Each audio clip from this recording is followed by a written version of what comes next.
Здравейте, скъпи приятели на кулинарния канал Ями Ями. Отминаха великденските празници, Георгиов ден и мисля, че е време да си починем леко от месата и да хапнем рибка. Подготвил съм да ви покажа една много интересна моя рецепта за скумрия на скара. Взели сме няколко скумрии, 3 скумрии, хубаво е да бъдат големи. И ще ви покажа как да ги направите така, че да си оближите пръстите. Много хора не ядат скумрия, защото скумрията ми миришела, имала тежък вкус и така нататък. Това е така, защото скумрията е неправилно обработвана. Има начин скумрията да се обработи така, че да няма тежка миризма и да бъде една изключително вкусна риба, защото тя е такава. Какво ще ни е необходимо за тази скумрия на скара? Разбира се, скумрия, както виждате, 3 големи скумрии, те са близо 2 кг, значи около 600 и над 600 грама тежи една риба. Ще ни трябват 2 големи или 3 по-малки озрели добре домати, няколко глави лук, сол, черен пипер и зехтин, който желае олио.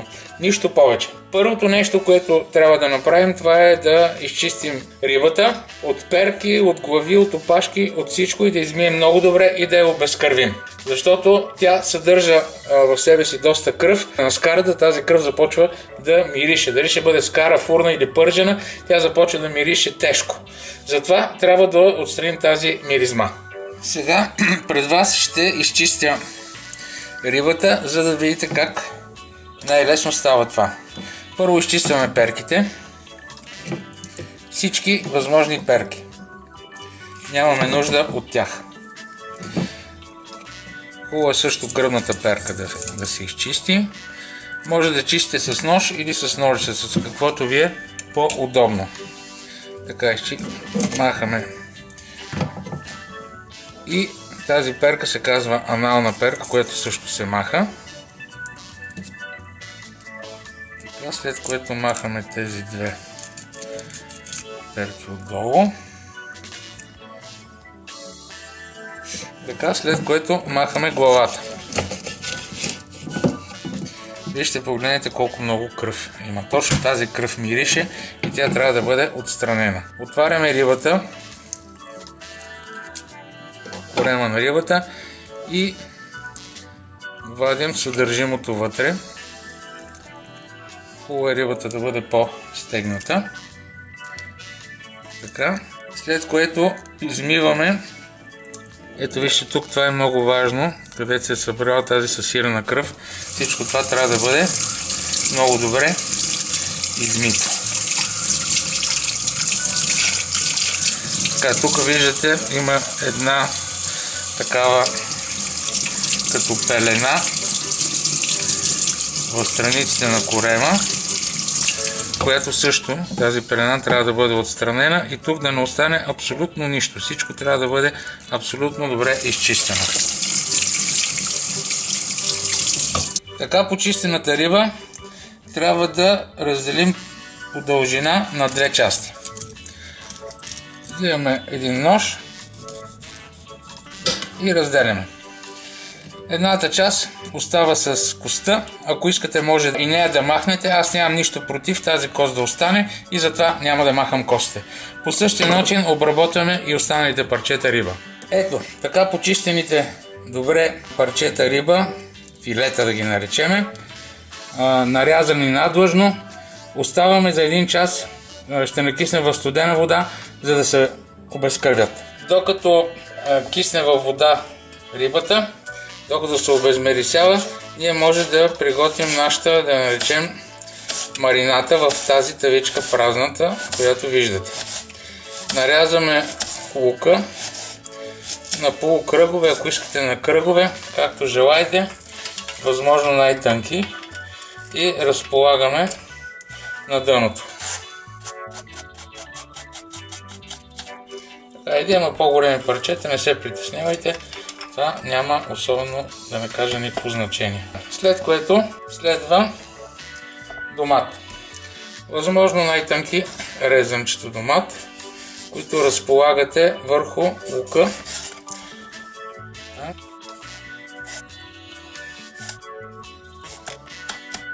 Това е готово и сега чакаме рибата. Ето вече рибата изкисната, готова за мариноване. Какво правим? Слагаме сол, посоляваме я, слагаме черен пипер,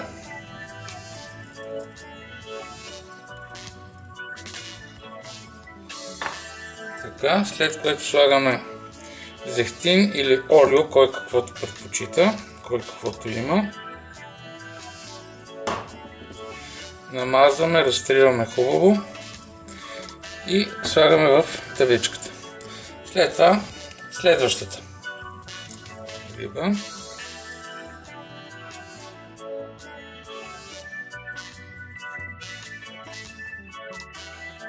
Първият ред е готов.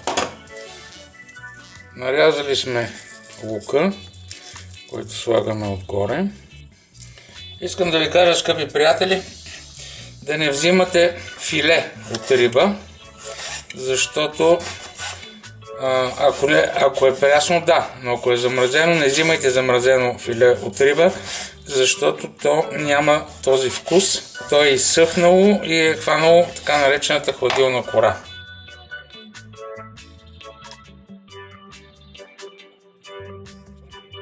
И започваме следващия ред.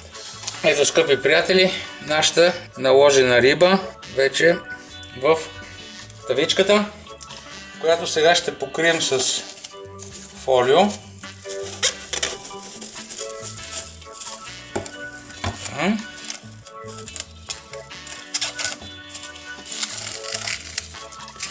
И така покрита ще сложим в хладилника. Трябва да престои минимум 12 часа. Минимум 12 часа, за да може доматите и лука да отнемат силната миризма и силния вкус на риба и просто рибата да бъде по-лекичка и по-приятна за консумация.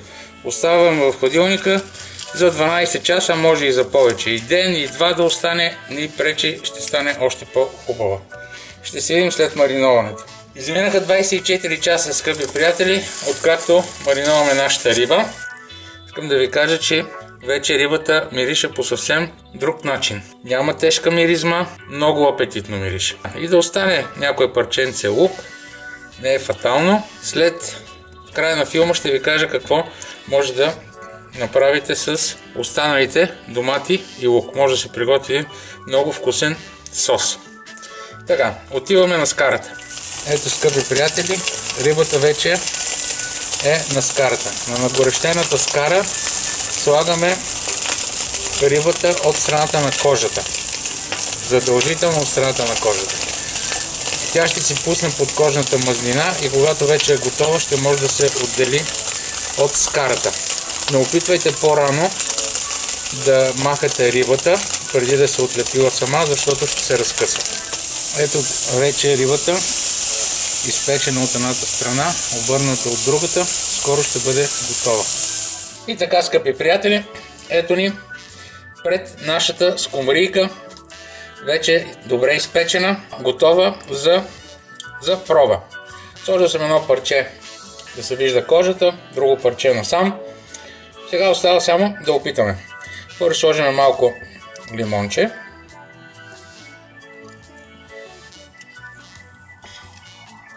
Погледнете, само вижте колко е сочна рибата, погледнете.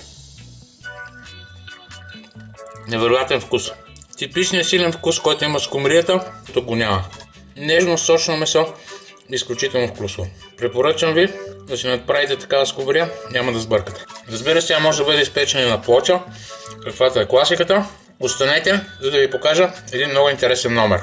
Вече извадихме останалите парчета риба. По скарата има останали парчета от рибата, частици, пуши, мирише. Ще ви покажа един номер как може да си обезмерисите скарата. Докато още е гореща, слагате захар, която захар много бързо ще се карамелизира. Ще почне да пуши. Така, след което тя ще стане на въглен. Виждате ли как се карамелизира? Вече въобще не мирише на риба. И след малко, като изтържа скарата, няма да има и помен от рибата, която съм правил. Има много хора, които не печат риба на скара, за да не си цапат скарата. Това е начин много ефективен наистина, който може да си почистите скарата след като сте правили риба. Както ви обещах, сега ще ви кажа какво да направите с останалата част от марината. Това са доматите, лука, подправките. Ето вижте долу какъв рибен сос се е събрал. Единият вариант е това нещо да сипете в един тиган с малко мазнина, да го задушите, да го претриете, да го сгъстите и от това да направите сос. Другият вариант е в тази марината да заровите друга риба. Да сложите пак риба, която така да си мариновате, след което може да я сложите в един плик и в хладилника. Просто не е редно да се изхвърля. И така, след като опитахме тази невероятно вкусна скумбрия, смятам, че който от вас си направи такава скумбрия, по друг начин няма да прави не само такава, а всяка друга червена риба. Ако ви е харесал филма, оставете един лайк и се абонирайте за канала. Хубавото предстои. От мен всичко хубаво, бъдете здрави!